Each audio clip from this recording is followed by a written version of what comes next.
আমরা দশম শ্রেণীর একটা খুব সহজে কীভাবে সমাধান করা যায় সেই সম্বন্ধে জানবো।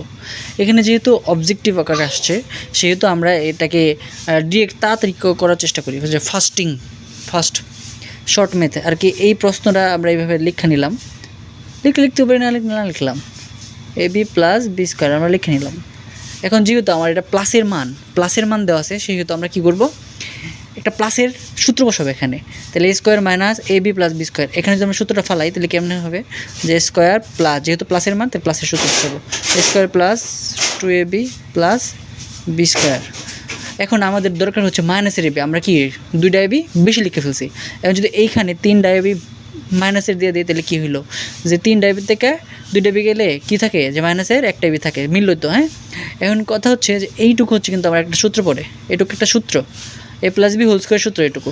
তাই আমরা লিখলাম তাহলে a plus b whole square minus 3, a বির মান কত আমাদের 2। আচ্ছা, এ প্লাস বি এর মান হচ্ছে 3, তারপরে স্কোয়ার মাইনাস 3 দুগুণে কত 6, তার 3 দিকে 9, 9 থেকে 6 বাদে কত থাকে 3। এই যে এটা যদি আমাদের রিটেন ম্যাথ আসে তাও পারবো, যদি অবজেক্টিভ আকারে আসে তাও পারবো। এটার উত্তর হচ্ছে ঘ নাম্বার শেষ।